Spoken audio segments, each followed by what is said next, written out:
Welcome back to another episode of Building the Groundwork podcast. Today, I have on as a guest, I'm excited to talk to Jennifer Albright with Spenright Consulting. Jennifer, welcome. Thanks, Alex. Glad to be here. Yeah, thanks for joining us. We first met, what was it, like 4 years ago, I think at an AED conference? Yeah, right? It was a summit a long time ago now. And so to get started, give us a quick overview of Spenright Consulting. What do you guys do? Who you serve? Sure. We work exclusively with the equipment dealer community.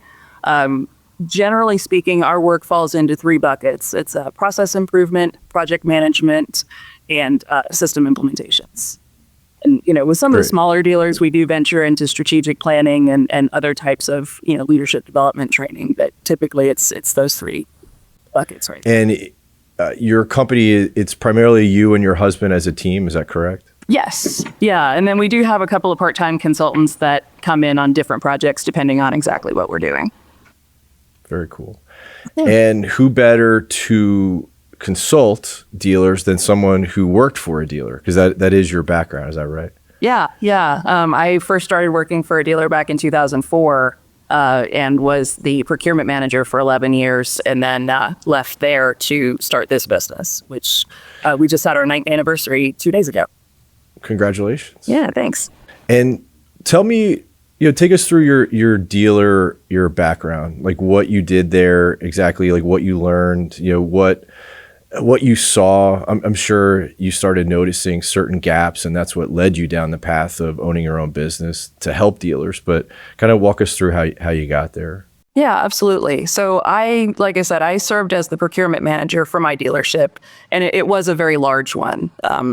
But one of the things I did learn eventually was that most dealers are really facing the same issues no matter what size they are. But I was the first procurement manager that they had ever had, and the first person who ever really came in and looked at, how they were spending money, what processes they were using, and so on. And one of the biggest challenges, of course, was that they'd been in business for 80, 85 years, and no one had ever come in and made suggestions that anyone do anything any differently. So that was a little bit of a change management challenge. But ultimately, what I learned is that it's an industry full of people who are really excited and passionate about it and really do want to make it better. It's just, trying to come to an agreement on how that looks was an interesting, journey there over the course of that time. When you say procurement, so was that acquiring machines, assets, attachments?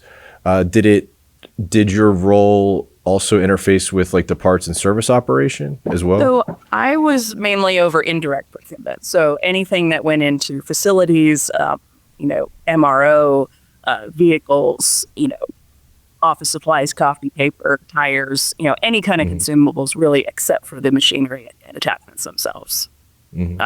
Because that is a huge part of, any of the dealer's spend. But, because it's kind of in the background and not customer facing, a lot of times it doesn't get the attention I think that it needs. How were you recruited into the industry? Because I'm sure, as I know too, this industry is very kind of under the radar. I actually had never really even given it a thought. There was a location of my dealership about 2 miles from my house, and I had never even noticed them before. I actually got brought into the dealership to implement an ERP solution. So I came in from kind of the software experience side, although I did have procurement experience as well. I had never worked for a dealer before. So it was brand new. Absolutely. And then from what I read, your husband, he worked for an OEM. Is that right? Yeah. Actually, I was on the dealer side and he was for the OEM that, I was part of. So, but in his role, he worked with dealerships as well globally. So between the two of us, that's where we've spent really all of our time over the last 20, 30 years is with the dealer community. And his role was to interface with the OEM's dealers and kind of really, for lack of a better term, consult as well. Like, hey, how could we streamline? How could we be more efficient? Is that primarily how can we work together, to achieve some mutual goals, improve processes and so on. Interesting. And then, it's a big leap, obviously, because I'm sure just knowing you worked for a very good dealer, a very stable one, well established. You said 85, 88 years. in the industry. What was the driver for going out on your own and making that difficult leap? Well, it was more of a decision of circumstance than anything else. I think I was a little bit ahead of my time in that I was working remotely for the last several years that I worked there, because when we got married, I moved up to Illinois, and I had worked for the dealership for, like I said, quite some time at that point. So they did let me work remotely, which worked great because then I was in the backyard of my OEM. So I actually got to do a lot of things that I hadn't been able to do, previously. But, leadership at the time, the dealer community is not necessarily embracing of remote work and things like that. So, eventually they said, you either need to move back or, we just need to go a different way. And so it was really a difficult decision. But ultimately, it just wasn't the right one to move back at that point. So I, said goodbye and moved on. And a week later, the OEM was having some restructuring of their own. So within about 2 weeks, we were both looking for something else to do, which was, slightly terrifying, but also a really great opportunity to do something new and try it, because why not? Yeah, definitely. I mean, and so from what I understand, what was your initial idea? Because it was different than what you do today. Yeah. So, obviously coming from dealer procurement, we, had both really seen over those years that was an area that a lot of dealers hadn't really started focusing on yet in terms of cost savings opportunities and some of those streamlining, process improvement opportunities. And so we thought, great, we can go in, we can work with the dealers, help them achieve these savings goals and really support the dealer's bottom line through the procurement end of things. Except that nobody really wanted to pay for that at the time. It just wasn't something that was on dealer radar.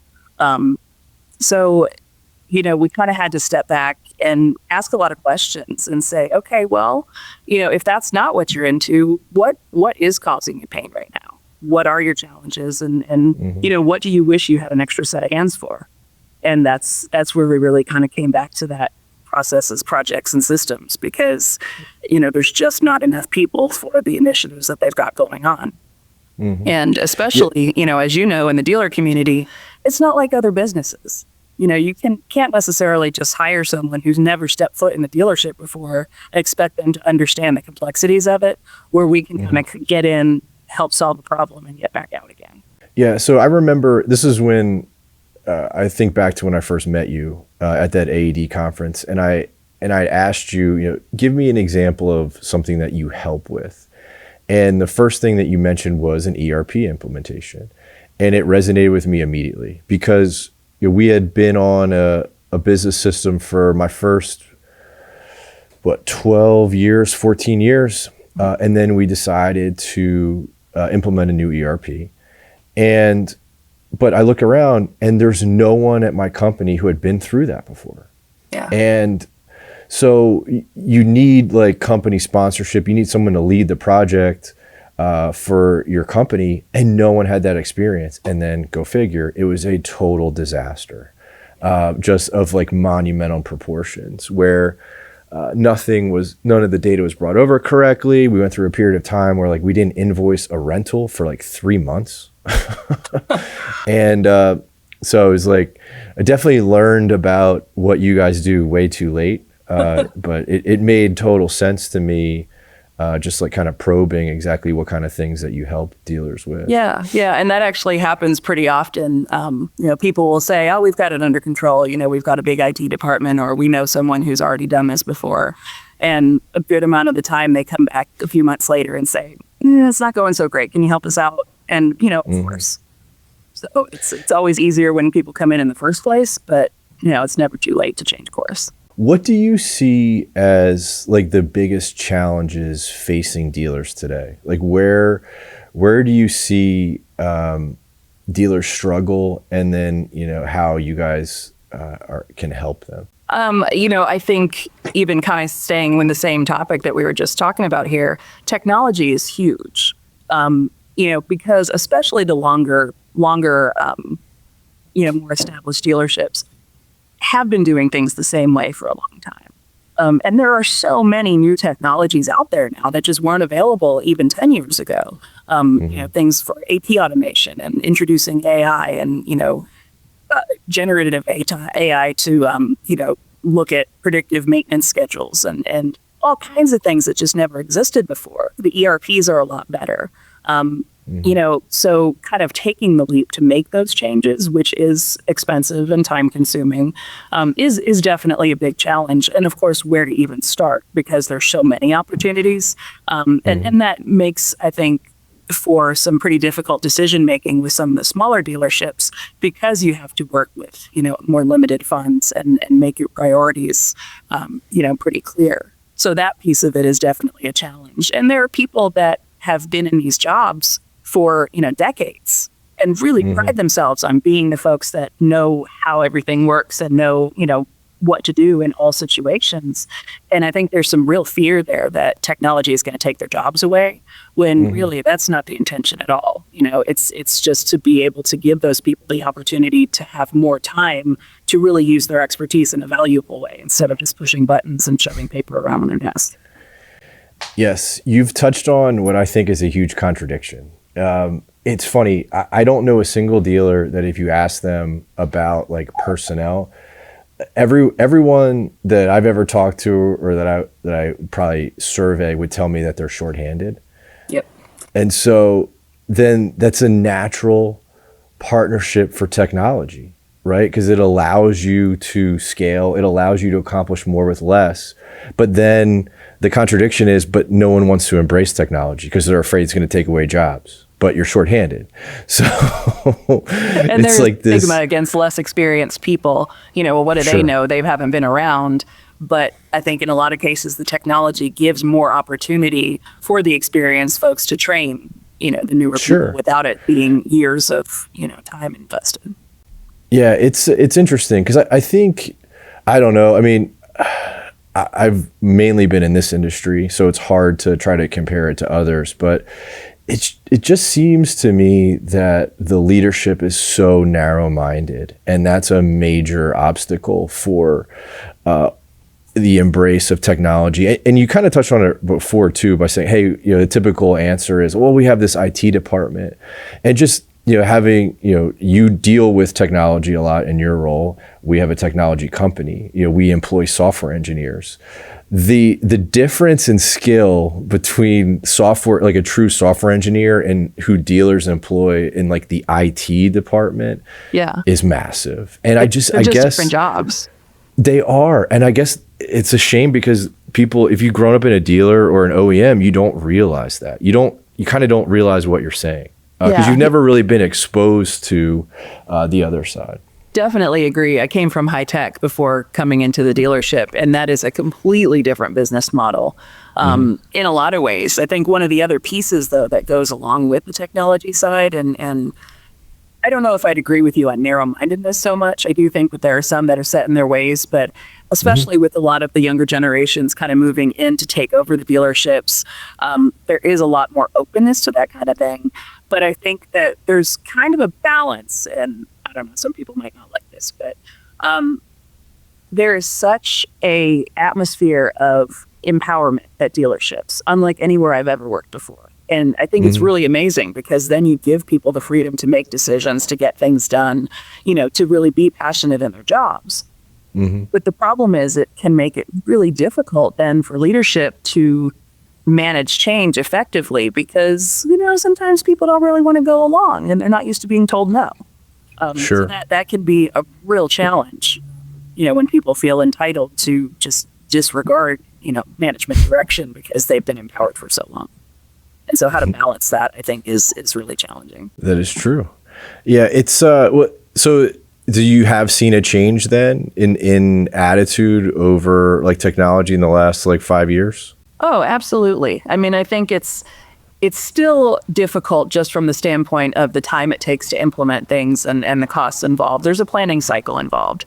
But I do think that a lot of dealers are starting to be more open to it and really embrace the fact that it's here. Now it's just more a matter of how to best implement it and how to do it in a way that you're not just putting garbage into an automated system. Sure. Do you study or research like AI and see how maybe you could try to apply it to a dealer scenario? Oh, absolutely. I mean, in a lot of cases, it's, embedded into some of the software platforms. So for example, AP automation uses quite a bit of AI in terms of machine learning on what invoices look like and how to automatically route them and things like that. But there's a lot of ways that it can be used, just in analyzing large amounts of data that would normally take someone weeks on end to look at, a stack of invoices or, your part sales patterns over 6 months or whatever. Rather than kind of having to take a lot of time to look at what happened in the past, AI can be used to analyze large amounts of data really quickly and allow you to make predictive decisions a lot more effectively than, having to kind of look at something that happened 6 months ago. And these are things that you've worked to implement with some of your clients? Yeah. And it's been a lot of fun. Sure. I think, my background is actually in education. So I really enjoy working with people and getting them trained on, on things that they didn't really understand previously. Yeah, that is, it seems like it's the right background, right? Because so much, like when you start a company, so much of it is trying to understand how to position it and how to have it get the message across to someone, how the message can be perceived. The power of words is pretty incredible. Like we've had to make so many different tweaks to our messaging, and it's funny to see how customers resonate with certain terms over others, right? Yeah, and just figuring out what makes someone tick, what people are afraid of, so that you can build a bridge to get them where you want them to go. So that's I find that really fascinating, but it helps a lot, I think, with end user experience. Do you have any recent, or doesn't have to be recent, but some like a good example of a project you're proud of where you implemented it with one of your clients? Yeah, I've had a couple lately. Very recently, we just finished an AP automation project, and so that's why that's kind of been fresh in my mind. But it was for a very complex dealership that had multiple business entities all under an umbrella. So there was a lot of intercompany charges, a lot of things that, they were doing in some very complex spreadsheets and took a lot of people to manage. And it took some pretty complicated programming. I don't pretend to be a programmer. That's what I do have help for. But in the end, it worked out really well, and they were able to eliminate about 80 hours worth of work per week over the course of their department, which is unbelievable. And that's all their billing? Yeah, all the invoices that come in from their vendors. Interesting. Yeah, because when you think about it, your large dealerships are paying somewhere around 20,000 invoices a month. Smaller ones, obviously a lot less, but you think about that volume of paper, and it's just a lot. And so, hearing that people actually were happy about it and liked the outcome, that was really meaningful for me. So how does that project happen? Like, what I mean is, does the dealer know that that's something that they want to address? Or is it something where, like, as a dealer, they know of you and they say, hey, we know what your expertise is. Can you come in and observe our operation and make some recommendations on where we could improve? Yeah, actually, it happens really all of those ways. Sometimes I do get people just coming up to me at a trade show or, being introduced to me by other colleagues. And, hey, so-and-so said that they were interested in this type of project. I knew you could help them. Sometimes I do get pulled into a dealership and they say, hey, can you sit at my parts counter for a week and make some recommendations? Come sit with AP and look at how we're doing things. And so, we kind of put together that opportunity assessment, and then they'll kind of pick and choose which initiatives they want to go forward with and what they need help with. Other times they'll just call and say, hey, we're looking at, doing this kind of project. What do you think, what have you seen with other dealers? And is this something that you can help us out with? So it's a little bit of all of the above. But now that, we've kind of been doing this for a while, it's really kind of neat how many people will just call on us because they know that even if we don't know, we can point them in the right direction. Interesting. So I'm kind of a repository of, dealer information at this point. Well, that's good. And most dealers like to pretend that their business is very different than others. Yeah. I would be on the side of the dealer business is pretty much the same everywhere, just like different sizes and different people and personalities. I mean, what are your thoughts on that? Like, is it pretty like standard, or are there surprises when you come in somewhere? Like, hey, I've never seen this before. This is interesting. I do agree. Everybody thinks they're different. Everybody thinks they're special. And so, you do have to kind of cater to that a little bit. At a high level, they are pretty similar, You buy stuff, you fix stuff, you sell stuff, you maintain your facilities. It is very similar, but at the same time, I think it's the nuances on how those things are done, what OEMs you represent, because a lot of them have very different requirements from one another that force you to function in different ways.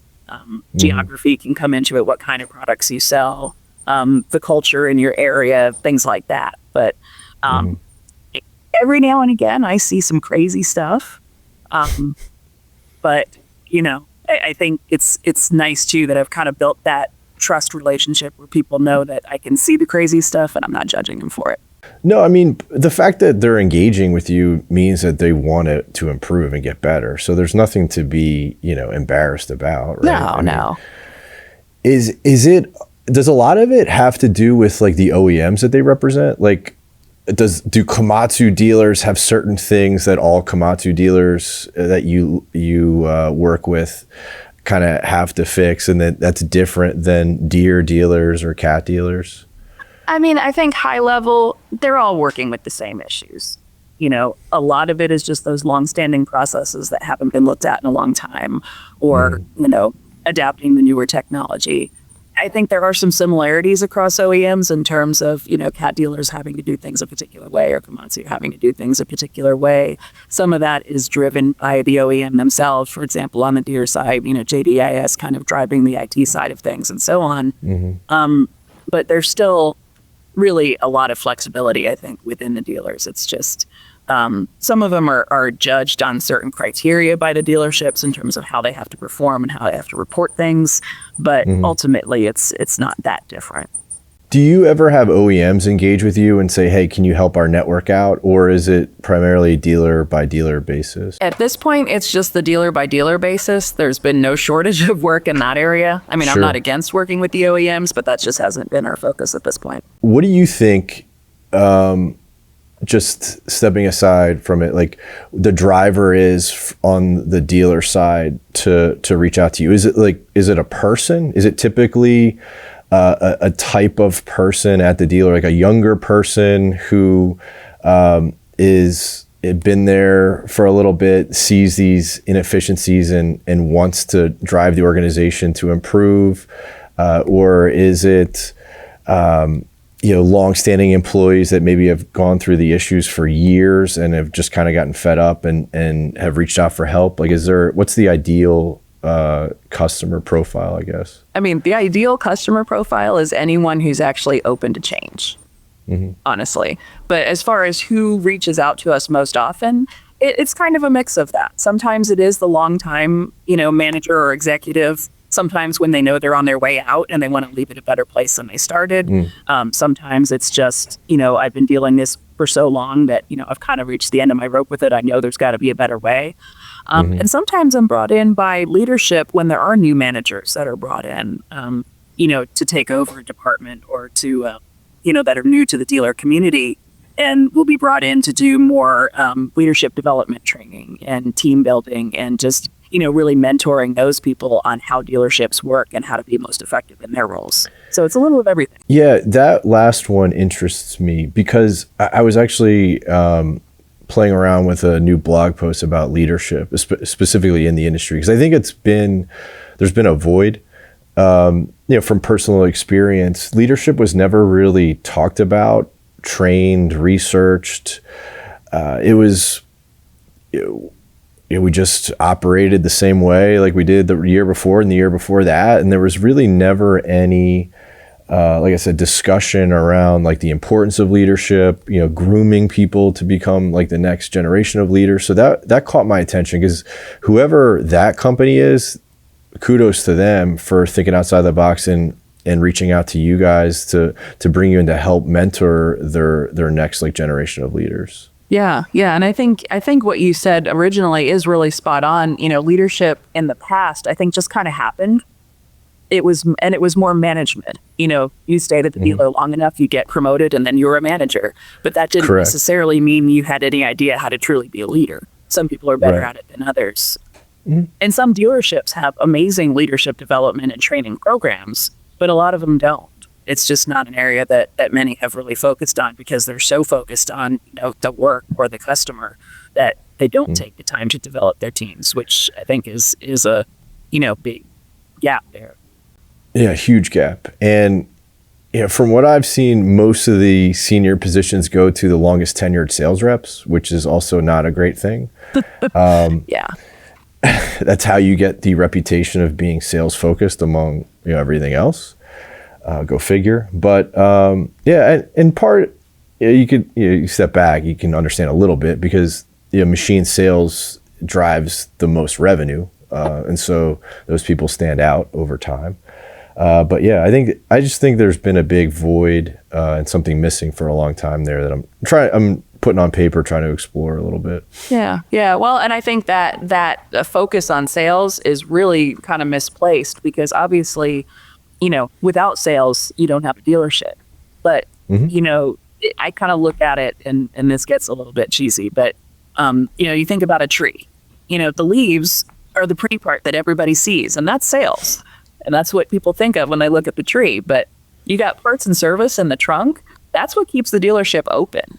That's what keeps the doors open, especially when sales are not going well. People are still maintaining their machines. They're still buying parts. And then, of course, you need a strong roots between your administration, your training, your and your AP, finance, and so on.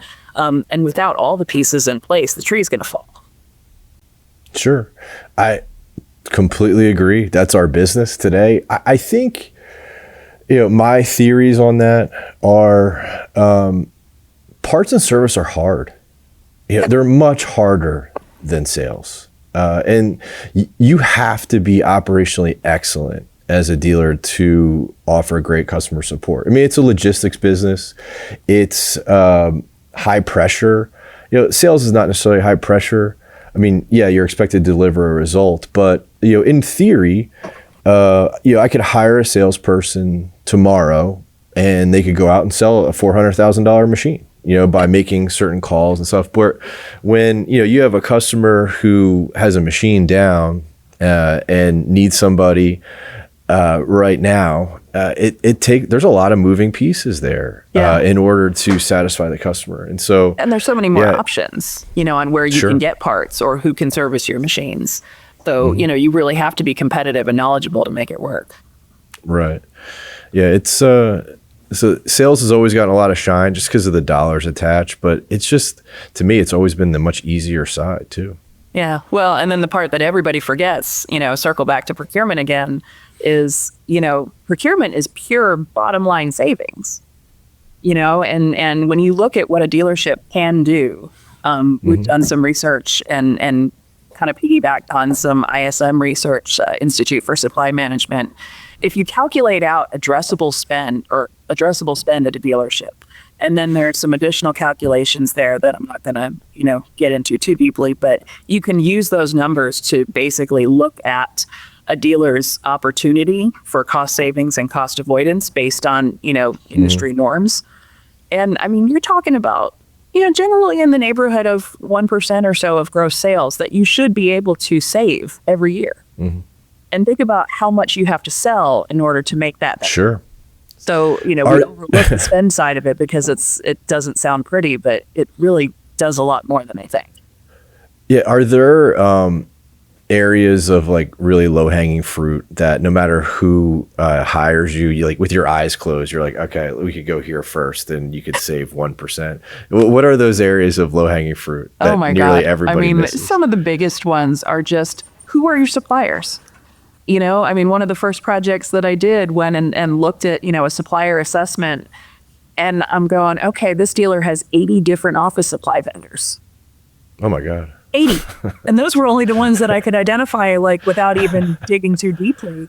And so when we help them put a program in place to, centralize that with, a nationwide program and get them a commercial account, I mean, they were saving about 30% over what they had been paying previously. And that was not a small dealer. So looking at who your suppliers are and who you're doing business with is a huge one.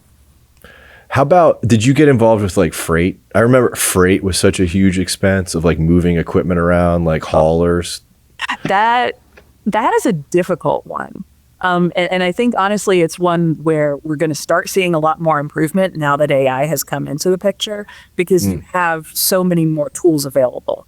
Because in the past, there just weren't a lot of good solutions in terms of being able to accurately calculate costs of, what it was going to take to get a piece of equipment or parts from point A to point B, and then managing, a couple dozen locations and everything else. It was just a nightmare. And I mean, I think it still is in a lot of ways, but we're starting to see more opportunities there to make that better, which I would imagine then parts inventory, like decisions to stock what parts is a huge area too then that AI can help. For sure, because then you can really do very quick assessments of which parts are moving, which ones aren't, use that information to, sell back to the OEMs instead of just kind of letting things linger on the shelves and forgetting about it. And then it's too late. You can really use those patterns though to your advantage and have what you need on hand and, take the exceptions an exception rather than taking up shelf space. How many clients do you typically take on at one time? Yeah. I mean, that really varies. It can be anywhere, from just a few to a couple dozen at a time. It really just depends on the scope of the project. Some projects that I've done, I just wrapped one up last week. It was a 2-week project. It was kind of time consuming during those 2 weeks, but then it was over. And then there are others that last, 8, 10, 12 months. It just kind of depends what it is. So it's a lot of coming and going at the same time.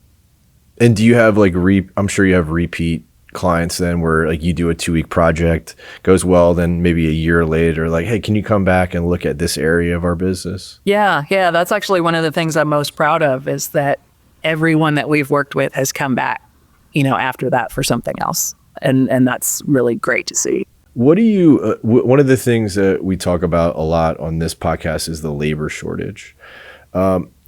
Having been in the industry a long time, same as me, 2004, working for a dealer, now like consulting with dealers, I'm sure you're sitting in a lot of rooms where you hear a lot of internal discussion about it. What do you think, what are your thoughts around the labor shortage? Like, why is it there? Why has there been little movement on it? Where do you see the future going? So, I think there are a lot of reasons behind it, some of which are the things that, you look on LinkedIn, you look on the news, it's pretty well publicized, this college is the be all end all, and college is great. We need all jobs in society for it to function, right? But thankfully, lately, there's been more of a push that trades are equal to instead of less than. That is a great opportunity for, a fulfilling career to be a technician, to be, a plumber or whatever the case may be. And so that is starting to encourage, I think kids to look at these things as, opportunities as opposed to a fallback plan. I think that the dealers are doing a great job when it comes to the schools and trying to recruit kids out of high school and really get in and educate people on what some of those opportunities are. I think there's still some gaps in terms of, untapped potential sources of labor. How many female technicians do we know? They're out there, but there are tons of people who might be great for this job that, just haven't really been actively recruited, or people that are looking to do a career change. It might not be a 19-year-old. It might be a 40-year-old who's looking to learn something new and might be fantastic at it. Really kind of getting out and looking at some of those areas is, I think going to be a good thing. And also recruiting people from other industries. Some of the other people that we see talk at AED shows talk about, don't discount someone just because they haven't worked at a dealer before. There are a lot of transferable skills. Sure. And then that coming back to use of AI, you can, have a really experienced technician in more of a central mentoring role and using AI and using some of the, video learning and things like that to really walk a newer technician through a procedure as opposed to having to shadow or have someone, kind of be learning for, a long time in order to get up to speed to be able to work on their own. Yeah, I think you touch on a few things there. Recruiting is hard. It's hard work. And, where I'd been previously, we just really relied on who came in the door. And I agree with you in that, I see OEMs and dealers being more aggressive and being more out front, partnering with trade schools. Mm-hmm. Definitely. There's been a big movement there. But I completely agree with you about trying to be more aggressive about bringing people in from other industries. For some reason, it hasn't been a big focus. It's been more of, whoever we want to remain. It's very insular. That's one of the things that we've tried to focus on with our company is bringing people from outside the industry in. Because the other thing I love about it is that even though I have industry experience, I know that I have natural bias about certain things. And one of the more fun exercises is seeing people like on our team who have none of those biases because they don't have the experience come up with ideas. And it's led to a lot of good ideas that we've pursued as a company that I wouldn't have thought of because I would have just assumed that it wouldn't work because of the bias that's been built up over 20 years. So I think a lot of companies in our space miss out on that. Definitely. And, so sometimes coming into an area that I haven't even worked in before, mm-hmm. looking at, say, a safety department or something where I don't spend a ton of time, mm-hmm. when you have fresh eyes and you don't come in there knowing much of anything other than, how a dealer functions, you ask some questions that sound like they're completely bonkers, but then it turns out like, oh, wait a minute, that might be something. Yeah, it's a very productive exercise and it's a healthy thing to do. And I know that, so I had asked you and you didn't have an answer at the time, but on anything that you would want to redo on, but for me, so the reason why I bring it up is for me, like when I think about answering that question, I replay not like one scenario, but just when I was back at the dealer, I would have tried more things. There was just, I don't know, maybe it was the place that I was at more than anything else, but it's like any new idea was met with like, oh, that's not going to work because of this, or we tried that 5 years ago. And what you come to find out is that it was a very half-hearted attempt. It wasn't really a try. And so now that I come back around and ask you, is there anything that sticks out in your mind is like if you would have had a redo in your career? And of course, since you asked me this, I've been thinking about it. And, as a chronic overthinker, I could think of a million things that I would do differently if I had the chance to. I think a lot of it is, back when I was at the dealership, time has passed. I was younger back then. I didn't have kind of the confidence that I have now, mm-hmm. or even just the comfort in talking to large groups of people or things like that, where, you might just kind of sit back and go, we could do that better. But do you speak up? Yeah, I mm-hmm. didn't always. But in the end, I love where I am, so I can't complain too much about things that have happened, even if I, may have gone back and adjusted them a little bit. Yeah, I mean, look, we all learn, right? And your experiences are very valuable. Like I'm not a big person on, I think things play out the way they should. Yeah. Because I'm somebody who's had to like, you could tell me certain things, but unless I experience it myself and make those mistakes, it just has a different, it even hits me if different. As they should is to be completely messed up. And that's how you learn how to not do that next time. Sure. Exactly. Well, and if someone would have told me when I started Heave, like, hey, you should go into service first, I probably wouldn't have done it.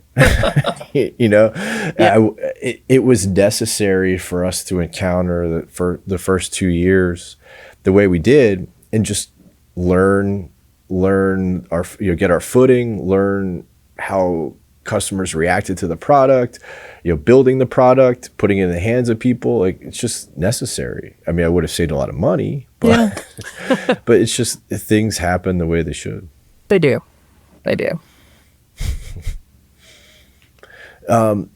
So tell me, like, there's a little bit, we kind of touched on a little bit. How have you grown throughout your career? That's another topic that I think a lot about personally. you a little bit you mentioned about when you were younger at the dealership, you didn't speak up as much, and but how would you say, like looking back, you've kind of grown through your career? I've become, I think, a lot more take everything in and formulate an opinion versus just kind of shooting off as a 20-year-old who thinks they know everything. I thought I knew everything too. I know we all did, which is, it's amazing that we're still here. But yeah, just taking the time to ask questions and, listen to what people have to say instead of hurrying up, waiting for them to stop talking so you can jump in with what you think you already know. Stop and listen, because people have good things to share. And, sometimes I would be pretty impatient in the past, and I've really grown, especially with this business. It is a business of listening. If you don't hear people, you don't listen to them, you're not going to get anywhere. So that has been something that's really kind of been drilled into me, especially over this last 9 years. Mm-hmm. Yeah, and also similar to that, I've learned like to try to understand why someone has that opinion, like what their personal experience has led to that belief. Yeah, because that can also be very helpful. Agreed. Because, again, like we talked about before, that's how you build the bridge from where they are to where you want them to be. If you don't understand why they're there, then they're just going to resist the entire time. But if you can understand it and come up with the ways that, either you're fixing something that's troubling to them, or that, hey, you're not actually losing anything here, or here's what you're gaining, and then they start to trust you and then cross that bridge rather than just, trying to run in the other direction as fast as possible. Sure. Do you refer to yourselves as consultants? Yeah. Consultants or advisors. Advisors, okay. Yeah. Do you feel like consultants has a negative perception or connotation?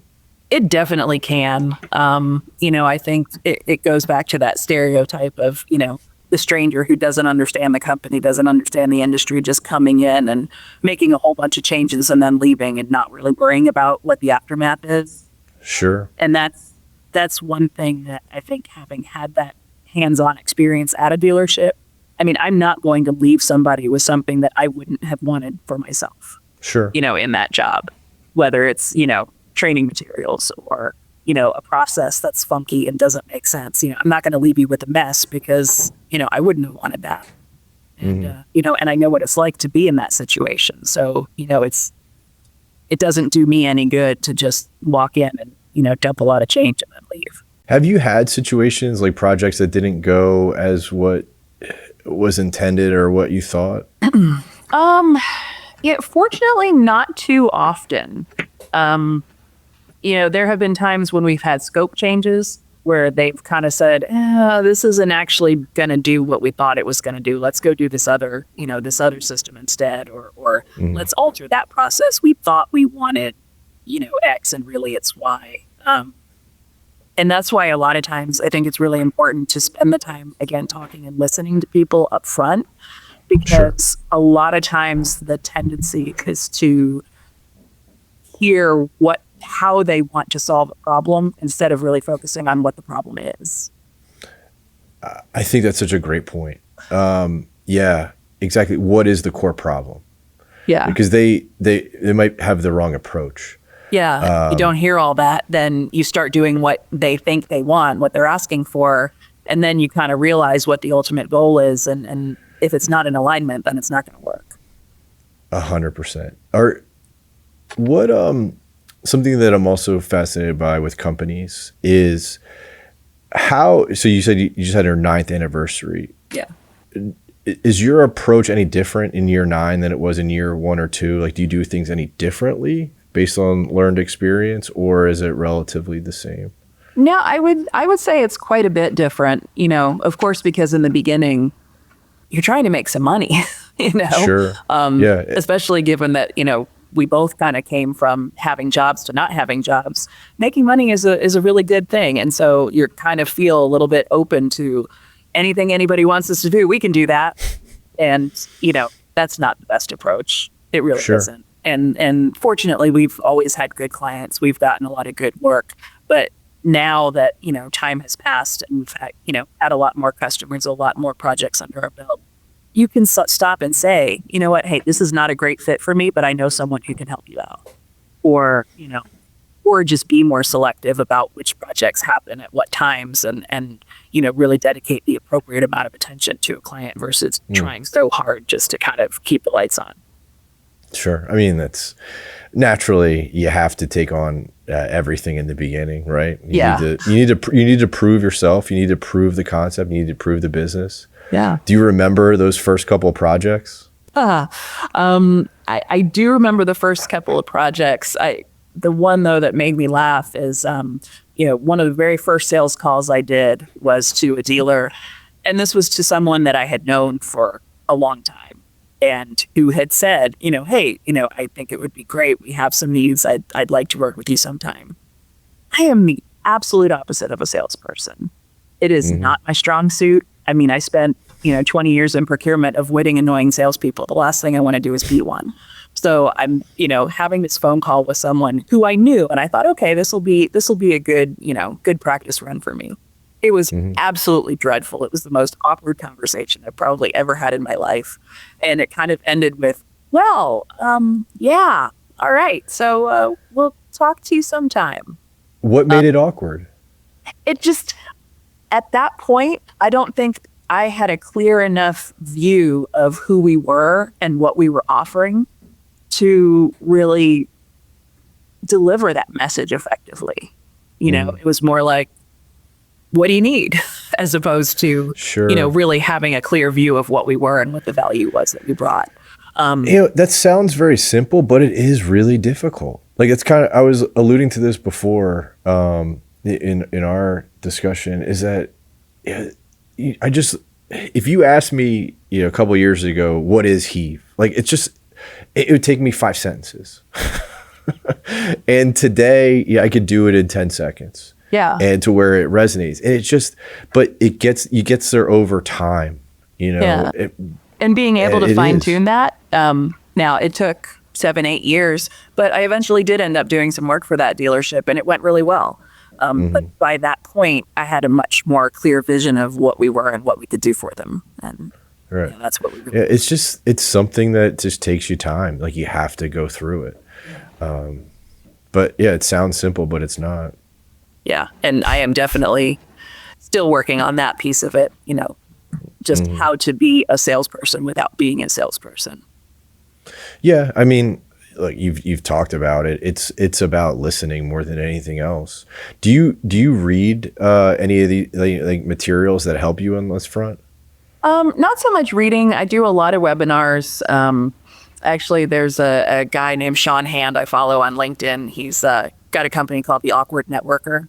And so it's for introverts like me who don't necessarily feel comfortable just, breaking out into conversation with people you don't know. And he's got a lot of good techniques and things for kind of breaking out of that, which I found really helpful. Sean Hand, H-A-N-D? Yeah, H-A-N-D. So similarly, like I follow a guy named Josh Braun. Okay. And the one thing that really resonated with me the most is it's around like understanding the customer, because he says you can't sell meat to a vegan. Right. So if you find out that that person is a vegan, there's no way you could package what you're offering. There's no way to talk, the old school sales methodology of like never taking no for an answer. Like, it's like, yeah, but if that person's a vegan, you have 0% chance. It's just enough. Right. Oh. And the only way to get there is by listening and asking the right questions, not like, the cheesy, like leading questions. Yeah. Yeah. Right. But if you also can learn that about them and go, okay, you know what? I realize I'm never going to have an opportunity with you. Correct. If you're not a jerk about it, then they're still going to refer you to their friends. Very true. Yeah, absolutely. Yeah. There's so much about, that whole, hey, this isn't a good fit. And it catches people off guard, actually, because they're so used to like being sold all the time by everyone. It is funny how you're right. It leads to like, but you would be a good fit for so-and-so down the street. Yeah. And we do get some of those referrals, either from other suppliers, other consultants that are in different lines of work, or, even dealers who are, not looking for a particular service at that time, but go, hey, I was talking to one of my buddies over here and they really need that help. So, you should call them. So it definitely is worth the time to, just hear what they have to say. Last thing on dealers, it seems like there's going to be a lot more consolidation in the next, 5-8 years. Is that what you see as well? Absolutely. I mean, first of all, I think as some of the dealer principals currently are aging out and starting to retire, some are ending up consolidating with some of their nearby dealers, or, if it's not being passed down to the next generation. I've also seen some of the other, OEMs that have large kind of gaps in their dealer territory, really kind of consolidating those down so that, the whole country is covered, where before they had some blank spaces. Yeah, that overall number has definitely been going down, and I think that's going to continue. Is there a fear amongst dealers of their, like, an existential threat to their business model? Meaning, like, looking at, like, the Teslas of the world, like, going direct, like, is there a fear in the equipment world at all of that possibly happening with equipment? I mean, I have heard rumblings of that over the years, but at the same time, I do think that a lot of the OEMs have learned, whether through that in particular or just, some side projects, software and whatnot that some have gotten involved in. They know they can't be everything to everyone. They know that they're not really there to do consumer sales or, direct sales. They don't want to be involved in parts and service. I mean, it doesn't make sense to their central business. And so I think that, is it possible? Sure. But I don't see that as being a major threat.